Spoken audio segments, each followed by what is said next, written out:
Welcome back, everybody. My name is All Fun and Games. I stream here every day on Twitch TV, and I also make fun little videos here on YouTube. We've been talking a little bit about recipes, and since then, I've been dabbling a little bit on some stuff that I actually have not really talked too much about, other than recently when I was playing in a world going, I'm so addicted to meatballs and Don't Starve Together that I continuously eat them. Recently, I started playing as Wirt, and I've been actually loving playing Wirt a lot. And so I started saying to myself, okay, what are some good Wirt recipes? But we'll talk about that in another video. Nonetheless, I came across one of the simplest tiny little recipes that you might wonder, what the heck do I do during winter? Which we're also going to make some videos about what to cook during winter and different seasons. So here's the thing. What I would suggest doing is during autumn or any other season that you get a chance to, specifically autumn because then it falls into winter, you can get yourself a ton of berries. You can do this in one of two ways. You can just wander around the world and gather berries, or you can dig up the berry bushes, bring them back here, and then use rot or poop, if you've watched my previous videos on how to get all that stuff, to refertilize the berry bushes, wait for them to then replenish after a few days, and voila, you now have a lot of berries, and they're so easy to get.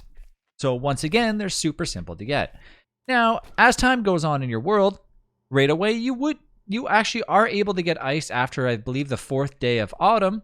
It won't be much. It'll probably be a max of around 17 in your world. So I wouldn't really suggest doing it right away, unless you're kind of like thinking of doing it, I suppose. I guess you could get the ice right away. But nonetheless, if you wanted to wait until closer to winter, when there's more ice, and then walk around the edges like I showed you in a previous video to get the pangolins to show up, now you'll have plenty of ice. All you have to do from there is one of the easiest ways, and that's literally 1 berry and 3 ice, and that gets you 1 fistful of jam. During winter, specifically, you're going to probably end up having oodles and oodles and oodles of ice, which consistently replenishes and goes back to a complete glacier over time too. So even if you go through the process of actually digging up an entire glacier, getting the ice from it, it's just going to form back again after a few days. So winter is the best time to stockpile a ton of ice.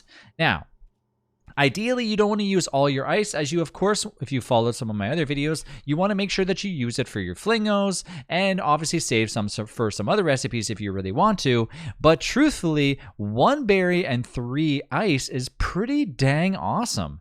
Literally, all you do is just take 1 piece of food, which is equivalent to 9.4, on the hunger scale. Literally, ice that gives you 2 hunger, which is like nothing, and it outputs 37.5.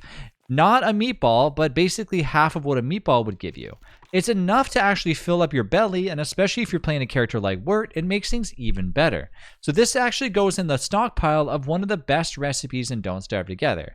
It's not the most ideal, however, of course, because you're probably sitting there going, well, I don't really have that much ice. But keep in mind, you can kind of make a few variations.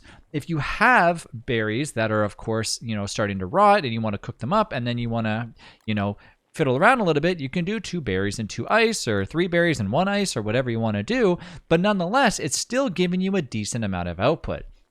What I probably would avoid doing altogether is, of course, using 4 berries to do this, because why the heck would you do that when literally 4 berries equal almost 40 hunger and a fistful of jam only equals 37? So really, that doesn't make any sense. So it's always 1 berry and 3 ice if you're able to do so, if you can afford it, that is.